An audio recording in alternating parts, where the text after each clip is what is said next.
You have enemies? Asked Victor Hugo. Why, it's the story of every man who has done a great deed or created a new idea. Fame must have enemies, as light must have gnats. Do not bother yourself about it. Disdain.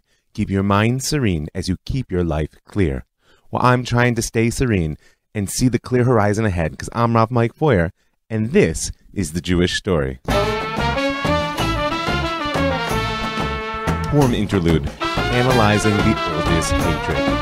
Good Purim, it's Purim this week. And amongst the many things that we're celebrating the Nafofu, Asher Yishlefu HaYehudim Hema B'Soneihem. We're celebrating the victory over our enemies. You know, and it's a little bit unique amongst all the moments of salvation that we've seen throughout the course of our history. This victory was actually in our hands. And we can and we should even seek the divine face that lies behind the mask of Purim. If you want, send me an email and I'll send you a connection to different ideas. But right now, I want to focus on what I see to be an essential message that our sages wanted to impart by presenting us with a Megillah as a story of political intrigue. And that is, this fight is on our hands. Haman is the enemy. He's the sort of opposite of Mordechai and Esther in the Megillah, and we'll look soon enough at his particular beef with Am Yisrael. And it's important, actually, to focus on its words, because just as our friends often define us, so do our foes. You know, everybody agrees that you can know someone by the company they keep, and I'd venture to say that the opposite is true as well. We choose our friends, God willing, as a reflection of the values and character traits that we hold most dear, and our enemies choose us for the exact same reason. And it might just be that the more aggressively they fight us, the more essential the value which they're opposing.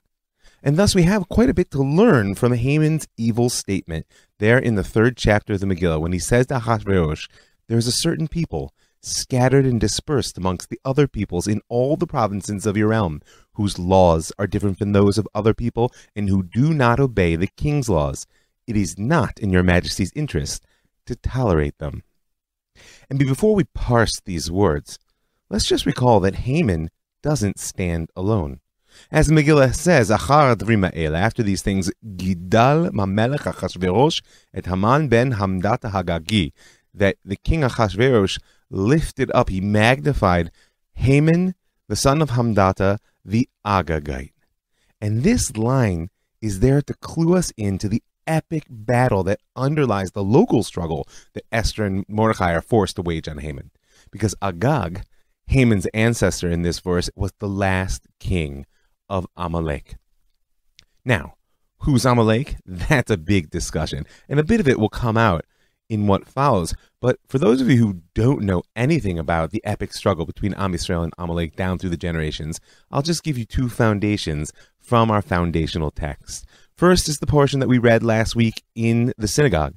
As the special mitzvah, there's a special commandment to not only remember what Amalek did, but to wipe them off the face of the earth. Zechor et asher asa lecha Amalek. Remember what Amalek did to you. B'derech b'tzeitchem mimitzrayim. On the way when you were coming out from Egypt. Asher korcha b'derech v'zanev b'cha kol nechashalim acharecha. Right? And who either came upon you on the way or tried to cool you down, as we'll see in a second. Right? And he attacked the weak that were coming from behind. And you were weary and worn out, and he did not fear God. Now, a lot of what Amalek is can be learned from this verse. I mean, after all, who would jump on Am Yisrael right after the Exodus, and why? Right? The Midrash, which is brought by Rashi, if you're familiar with the text, tells us Asher korcha b'derech, who cooled you down along the way. It gives an image that imagine Am Yisrael was like a boiling bath that nobody in their right mind would jump into. We were on fire with God and the purpose of history coming out of Egypt.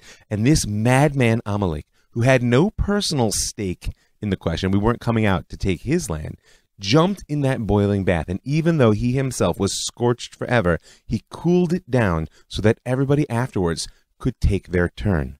Meaning there was a point in our history coming out of Egypt when it was so apparent to not only ourselves but the world as a whole where we were coming from, why we were leaving, and what we were meant to do, that the world might just have been filled with the light of God. And along comes Amalek and pours cold water on that excitement. Not only that, but that sort of itching phrase at the end there, right? You were sort of worn out and weary and didn't fear God, poses a particular question. Which one does that apply to? Is it Amalek not fearing God, or Am Yisrael not fearing God, or both? There's something in the essence of Amalek that they appear in our history at a time that we lose our faith in God, and they represent what it is to live in a world without God. And that leads me to the other text. If you want to take a look at it, it's in the 25th chapter of the book of Bamidbar.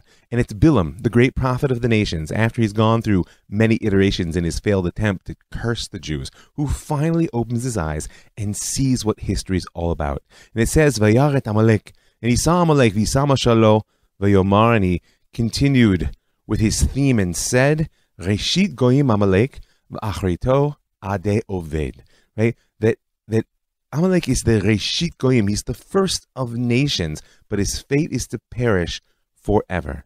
Now, what does that mean, Reshit Goyim? It could mean a lot of things, but for our purposes, and for this understanding of the oldest hatred, this strange antagonism that the Jews seem to evoke in every society where we find ourselves, then you can just know this, that it means, Reshit Goyim means that there's two ways in which the world can go. There's Israel, and there's Amalek. That Amalek is somehow the inverse of what it is we're meant to do in the world. And that's why, by the way, when we don't fear God, we won't stand in the awe of the divine presence, well, those who don't fear God rule the world. Two ways it can go. And that's perhaps why God actually declares a war down through the generations between God and Amalek. Because the reality is, the question for Am Yisrael is not why there's war between God and Amalek. Why in general, by the by, is a question that lies above most of us pay grade, and it rarely bears useful fruit. I'm not really going to say why the hatred of the Jews is the oldest, most pervasive, and persistent hatred that humanity knows. And, by the way, why it's making a stunning comeback right now. I mean, I have what to say about that, but the real question is, and the one that we have to embrace, isn't why, but what. What can we learn from this hatred about our essential mission in the world, and what can we do about that hatred that will get us back on track? And of course, there's also the how. How do we defeat Amalek? So sometimes in order to understand anything, you've got to go to its roots. And the roots of the hatred of Am Yisrael are somewhat hard to discern. If you ask our sages, you can open up the Gemara in Shabbat, page 89, A and B, and you'll see that they saw the roots of that hatred actually at Sinai, Mount Sinai. When we received the Torah, they say, Yarda Sina le'umot ha'olam, that a hatred came down, and it's a little bit ambiguous what they mean, that what came down with the Torah was either a hatred of the nations or the nations' hatred of us. And really, as we'll see as this podcast goes on, these are two sides of the same coin, that the Jewish insistence on being different is something which both causes antagonism in the eyes of the world and something which causes within us an antagonism to others. And furthermore, that the Torah, of course, isn't just about us being different. It's an assertion that there is one God. In the face of the whole idolatrous practice, there's an idea born into the world at Sinai that there's a right and wrong way to be in the world, that there's one God and none like unto that God. Now that's within our tradition, but if I look into text in the so-called extra-biblical portions, the earliest reference I'm aware of a somewhat deep-seated antagonism toward the Jews, toward Am Yisrael, is actually found in Hecataeus of Abdera. I'm sure I said his name wrong, but we're talking about 4th century before the Common Era Greek, who tells a very interesting story. He says that in ancient times, a disease arose in Egypt, and the common people ascribed their troubles to the workings of a divine agency, and because they had many strangers of all sorts dwelling in their midst, practicing different rites and religions, and their own traditional observances in honor of the gods had fallen into disuse. And what do people do when they suffer and there's a stranger in their midst? Well, you guessed it. They drove out the foreigners, right? And he goes on to say that the most outstanding and active among them banded together, and as some say, were cast ashore in Greece and certain other reasons. This is part of the whole Greek origin story that sees their culture as rooted in Egypt, but he says also the greater number were driven in what is now called Judea, which is not far distant from Egypt and was at that time utterly uninhabited. The colony was headed, he says, by a man called Moshe, outstanding both for his wisdom and his courage. But get this, the sacrifices that he established differ from those of other nations, as does their way of living. For as a result of their own expulsion from Egypt, he introduced a kind of misanthropic and inhospitable way of life. Now, this is the earliest characterization that I'm aware of the Jews as intrinsically misanthropic and inhospitable. Now, there's more than a little bit of irony in this, because here's a Greek labeling the Jews as inhospitable, while the Greeks were well known to despise all barbarians. And in fact, that sort of hatred of the lower cultures around them was something that they bequeathed to the Romans, who, of course, were the inheritors of the Greek culture, and the next great civilization that learned to hate us. Now, if you've been a listener of the Jewish story for some time, then you know that the Romans had their political beef with us, and in all fairness, it wasn't without cause, right? It's what I call the insistence of Am Yisrael to be the indigestible element of empire. We would not bow knee to the foreign tyrant within our land. But it turns out the Romans also had a fair measure of this Greek cultural hatred as well. Because if you look into the Roman historian Tacitus, 2nd century, very important recorder of the events here in the Middle East, right before he describes the Roman siege of Jerusalem in the 1st century, he offers a brief account of Jewish history. It's a mix of fact, fiction, and downright slander. Listen to what he says. Whatever their origin, these observances are sanctioned by their antiquity. The other practices of the Jews are sinister and revolting, and have entrenched themselves by their very wickedness. The rest of the world they confront with the hatred reserved for enemies. They will not feed or intermarry with Gentiles. Though a most lascivious people, the Jews avoid sexual intercourse with women of alien race. The Jewish belief is paradoxical and degraded. Now, we could wallow in the self-satisfaction of knowing the world hates us, but I want to note that there's an important message for all Jews in this particular type of hatred, which seems to be the oldest one that we can find, whether it's the Gemara's origin story at Sinai, or the Greek, or here in Tacitus. By the way, it's a hatred that maintains its energy right up to today, and that is that the hatred of the Jews stems from the fact that we insist on being different. As Haman said, whose laws are different from those of any other people, and who do not obey the king laws. Now, I believe that the Torah is our source code. It's kind of, so to speak, the spiritual DNA of Am Yisrael. And that means that even though we can argue from now until Mashiach about what exactly the Torah is, where it came from, and even what it's asking of us, that in my eyes, what it means to be a Jew is to struggle to make the Torah's vision real in the world. And we have to embrace the fact that being separate is part of that mission. Right before giving the Torah at Sinai, in the book of Shemot, in the 19th chapter, God declared us Mamlechet Kohanim v'Goy Kadosh. Right? That's a kingdom of priests, or ministers, as I like to say, because there's an element of service in the word Kohen, and Goy Kadosh, a holy people. And to live a holy life means to live separate from much of what binds the rest of the world together. But that separateness is meant to be symptomatic, not essential. And I think that that is a key element of the hatred that we've suffered ever since the Torah came down to Sinai. What do I mean? Take the word in Hebrew for marriage, kiddushin, right? It comes from the same word, kadosh. But why? Well, the Tosfos explain, because when you get married, you are devoted to your spouse. Now, it's true that you're separate from all other women if you're married, but your separateness from other women is not what makes you married to your wife, but rather the inverse. Your devotion to your spouse is what makes you separate from all other people. The real meaning of kadosh is devotion. And if we want to succeed in defeating Amalek, and not just in surviving in the world, then standing separate from the world has to be in service in particular of our mission of redemption. Redemption, by the way, which applies to the whole world.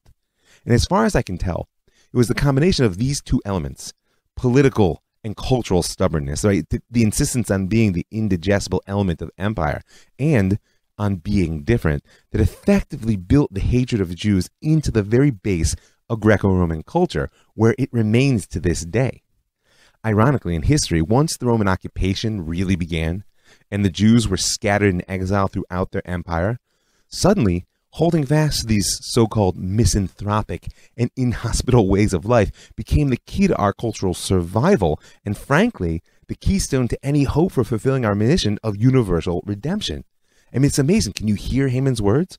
There's a certain people scattered and dispersed amongst all the other peoples in the provinces of the realm, right, which the Romans did to us, whose laws are different from those of any other people, which we had to hold fast to lest we disappear, and who do not obey the king's laws. Well, that one, frankly, is just a lie, and it's not in your majesty's interest to tolerate them. You know, if Amalek wants to win, then physically scattering us isn't enough. Our memory, our story, our very way of being has to be erased. And so how convenient it is that the opposition to the Jews was able to take on a new, non-political form just as our political life was coming to an end.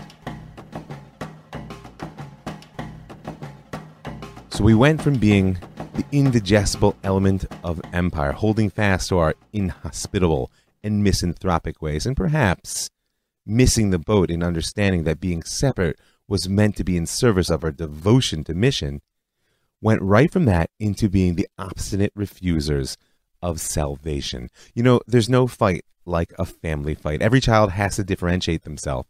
And in the case of the birth of Christianity and the advent of what's called replacement theology, these children actually needed to get rid of their parents, not just walk away. And in the story of the history between the Jews and the Christians, there's a particular personality who really owns the credit for starting that fight, and it would have to be Justin Martyr. He was born around 100 in the Common Era. He was known as a early Christian apologist. He came to Rome actually during the reign of Antoninus.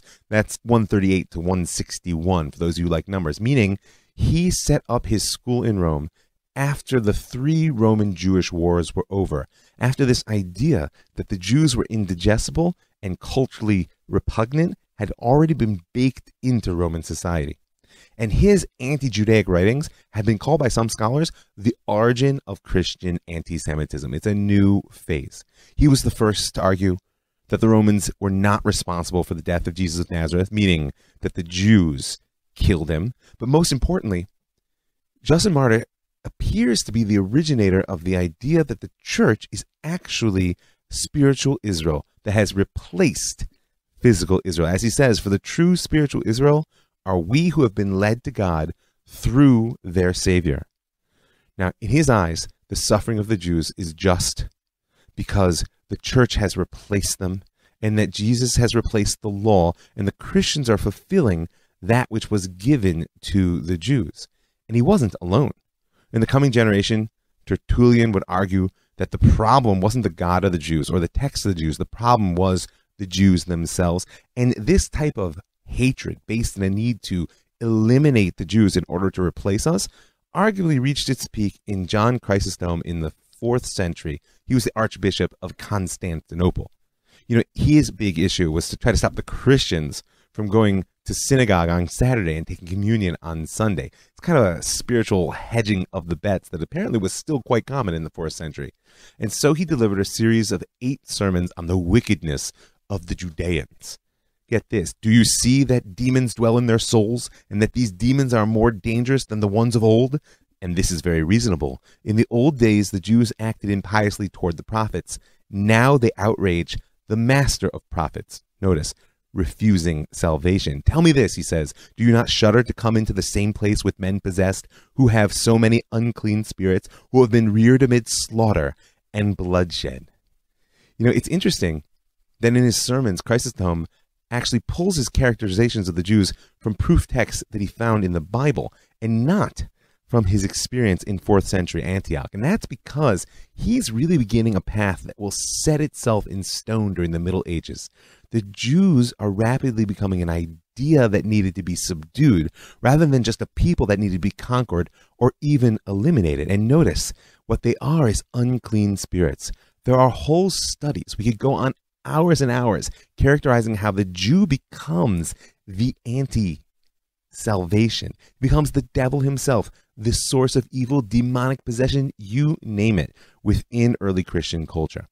But it's not the whole story. It's not enough just to say that because we're the obstinate refusers of salvation, that they hate us, right? Because we've spoken elsewhere, back in season 1, about what's known as the witness doctrine.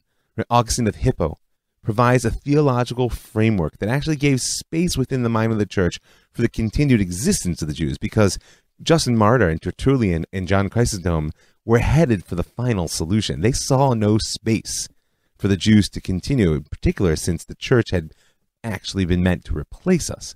Whereas Augustine said that the Jews actually will never perish, that we will continue to live on for 2 critical reasons. One, because the Jews are living proof that the Christian scriptures are true. I mean, after all, they're deriving all their theology from our books.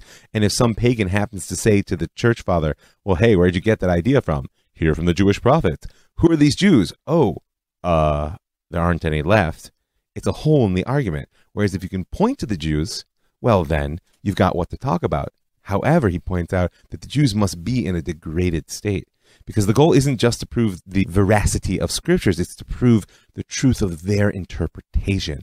And therefore, the Jew must live on as witness, but in a degraded state, testifying to what it looks like when you refuse salvation. As he says, right, they make visible to the Christian faithful the subjection that they merited, because they, in the pride of their kingdom, put the Lord to death. And so the Lord placed a mark upon Cain, lest anyone coming upon him should kill him. Meaning, you keep the Jews alive, just like God put a mark on Cain, but he's got the mark of Cain. I mean, a decade after Augustine wrote that was in Contra Faustum, if you want to look it up, he actually solidified his doctrine around the verse in Psalms, which says, slay them not, lest my people forget, scatter them with your might. And thus you get the model for the whole medieval role of the Jews, scattered amongst the nations, kept alive, but in a degraded state in order that they testify to the truth of Christian interpretation. And this is what we call the hermeneutic battle. It's a fight over who has the proper reading of the text, right? Meaning whoever can read the text in a way which not only explains the present, but can get us to the future in which we believe has the true power. Now, I'm not going to try to recapitulate the entire Middle Ages. Go back and listen to season 1 if you really want to understand the depth of this struggle. But it is important for our purposes in understanding the oldest hatred to get 2 things. First of all, for the masses of European Christianity, who were neither as learned as the church fathers, nor frankly as concerned with the finer points of theology and textual analysis, the old political, cultural hatred of the Greco-Roman world was just as good. It just gained a new, let's call it religious impulse or religious impetus in this era. We're the other. Obstinate refusers of salvation and the Christian lifestyle, just as we've been the indigestible element of the Greco-Roman world. There's nothing new here. It's a new paint on an old hatred. But the second point is critical, because it actually offers us an insight in what we can do about this hatred. The hermeneutic battle is a struggle to read our sacred texts in a way that can shape the future according to Christian belief. And the very attempt by those who hate us to claim our most sacred stories should be a big wake-up call. It should tell us just how powerful those stories are. Now, I'm not recommending that anybody go out there and engage in interfaith polemics and start telling all the non-Jews they see that they got it wrong. But I am saying this, first and foremost, know your story, people. And if you're going to know your story, it means you have to take these texts seriously. Frankly, I don't care if you believe they're written by God, humanity, a committee, or somewhere in between. It makes no difference to me. Know your story. And second of all, look into those stories, into those texts, and learn to tell a healing story, a story that empowers, that unites, one that can not only bring our people home physically, but that can help us see the presence of God here on earth, which is, after all, the entire goal of that story. So it's unavoidable, I have to make at least a brief stop in the modern era. Late antiquity gave us that political, cultural hatred of the Jews, which was rooted in our unwillingness to, quote, obey the king's laws. As Haman said, we were the indigestible element, inhospitable and misanthropic. Christian Jew hatred added to this replacement theology. By the way, the original identity theft. And that led to a bitter struggle over our story and the fight to be the ones who could actually hold the task of bringing creation to fruition, of telling a redemptive story. And thus the Jews became the obstinate refusers of redemption. By the by, I did leave Islam out of this quick overview because I can't do everything, and because frankly they actually don't really jump on the Jew-hating bandwagon until the modern or even postmodern era. Maybe we'll reflect on that some other time. But for now, from indigestible element of the empire to obstinate refusers of salvation to alien other in the modern era. Once again, can't do it all. Go back to season 2 for the whole picture. But for now, what you need to know is that the price which Enlightenment asked of the Jews for entry into modern society was to check our culture at the door. They were willing to accept us as long as we were willing to finally melt into that universal human stew, which, by the by, wasn't so universal. It was actually secular Christian culture in Europe. And how this failed. Because once the Jews were actually ready to become citizens and, quote, obey the king's laws, like Haman asks, and even give up our culture by giving up the religious laws that made us different from those of any other people, up pops racial anti-Semitism, and our desire to conform and assimilate suddenly becomes irrelevant because the Jews are irredeemably other. That's right, the message here is quite clear. If you're a Jew, you can run, but you can't hide.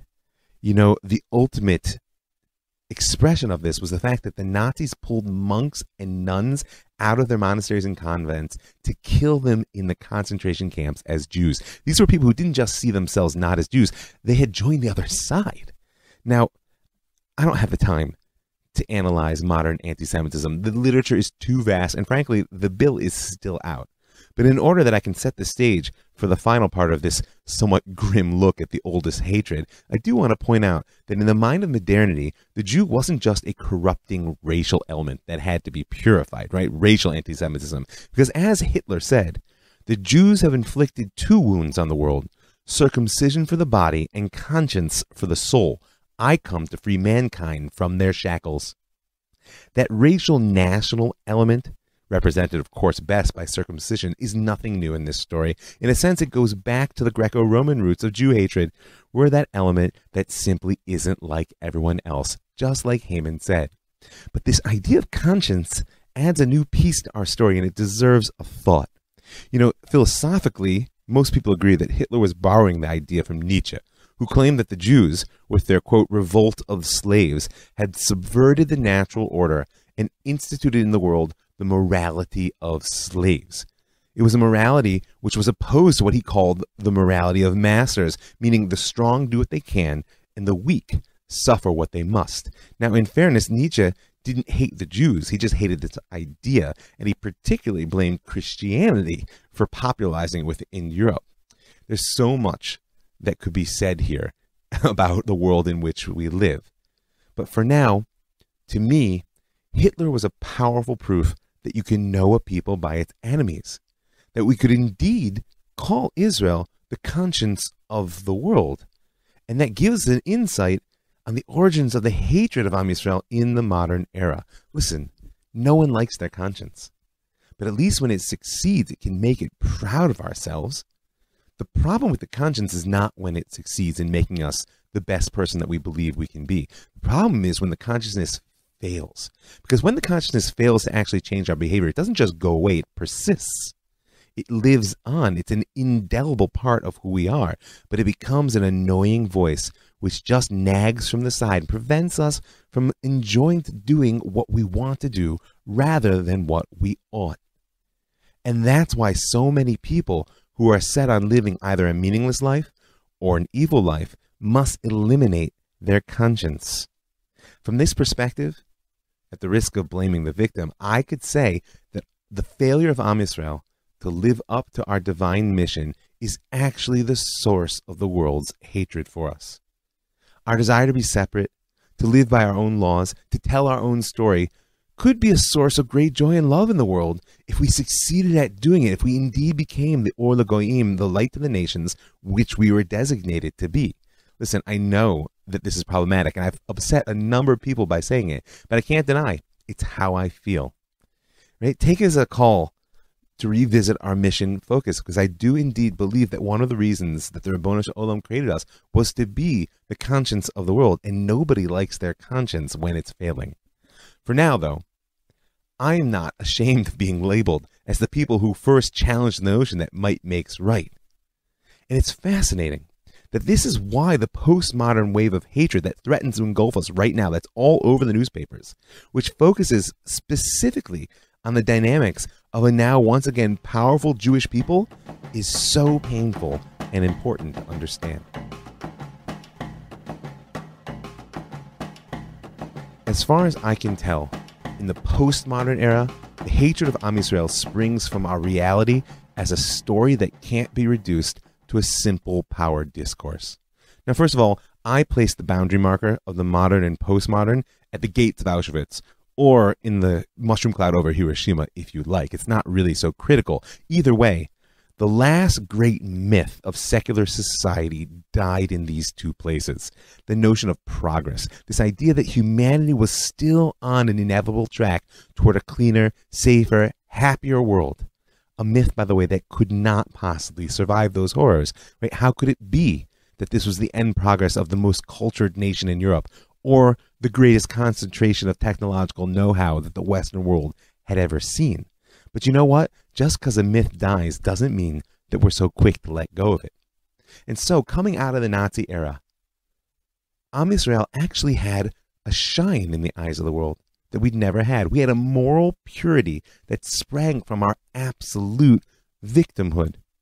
Even those who refused to recognize our attachment to this land as a positive assertion, looking into the Bible or looking into our history, they were still able to overcome the long train of hatred.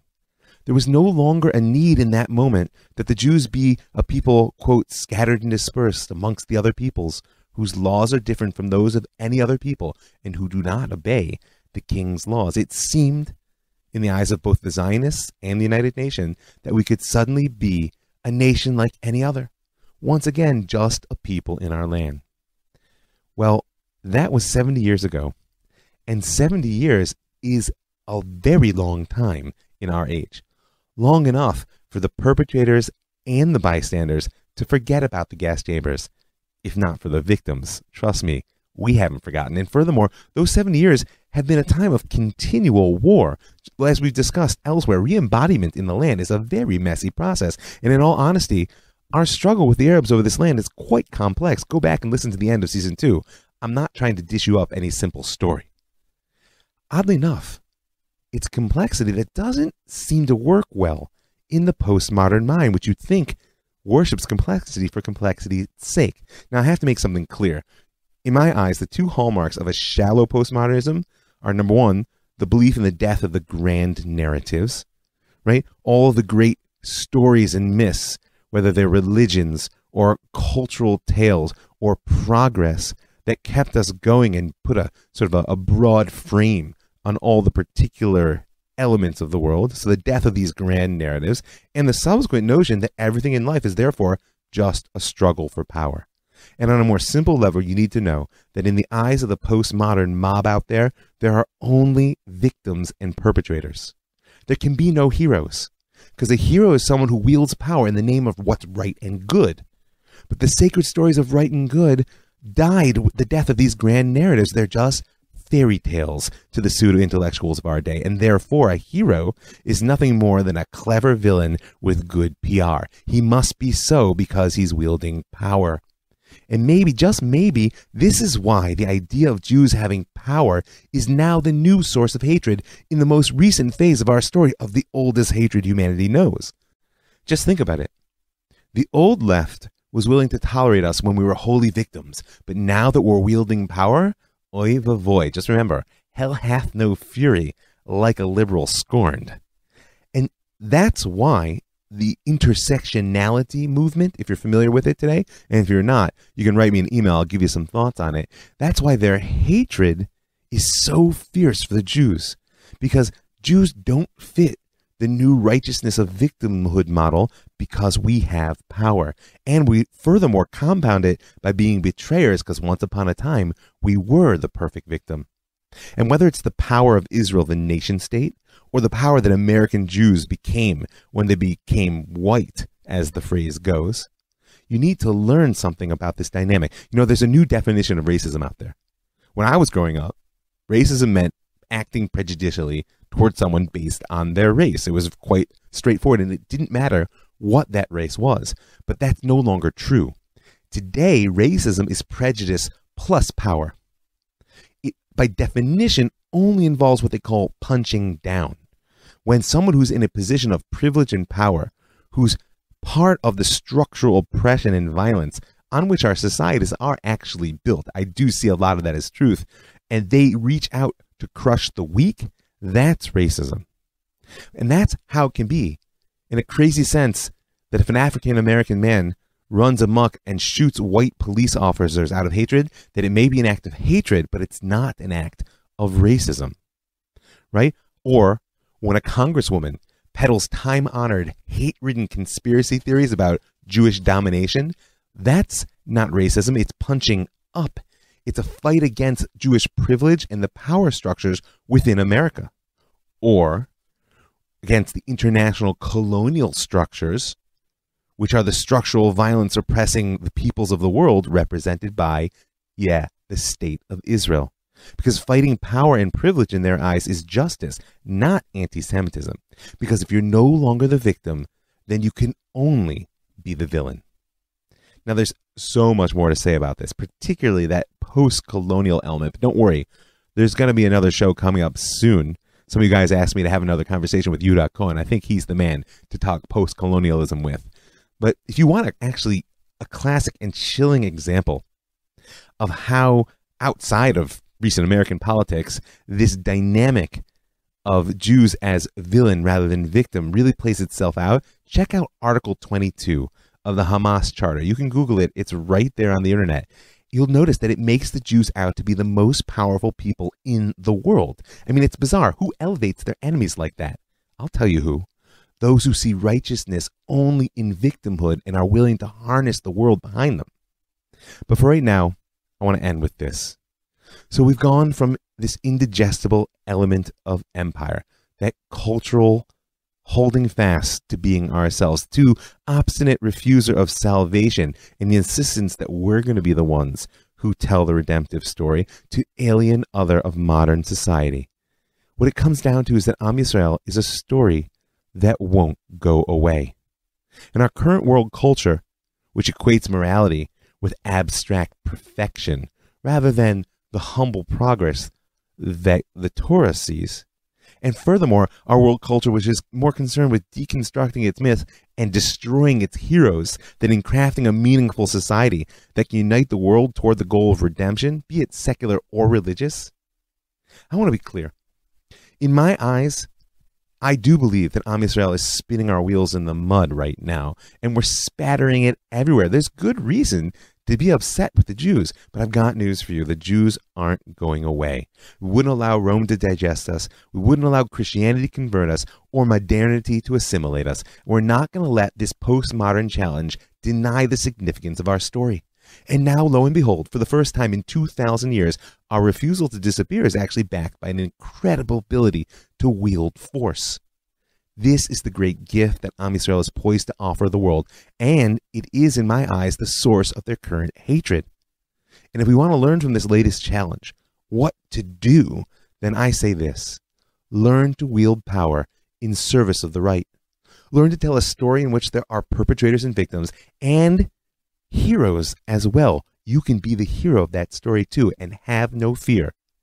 We, Am Yisrael, as a people, together with all the people of the world that want to tell the Israel story, will keep failing forward through history. We'll keep transforming our missteps into learning opportunities. And let it be soon, let it be now, God willing, the day will come when we learn to tell a story in which the whole world can rejoice. I just want to thank a few people before I wrap it up here. I want to thank all the folks that give their hard-earned money for help making this show happen, for keeping it free and widely available. And I want to invite you to join them right now. You can go to jewishstory.co. That's my website. You'll find all the content there. In the upper right-hand corner, you'll also see a button that says Be a Patron. And you can click on that button right on through, give a little bit of per podcast support. Help me make history, people. This is a lot of labor. I also want to thank the Land of Israel Network. That's thelandofisrael.com. for creating a platform that allows me to reach so many amazing people. I want to thank the Pardes Institute, pardes.org.il, and I want to thank you for listening. I'm Rav Mike, and this is the Jewish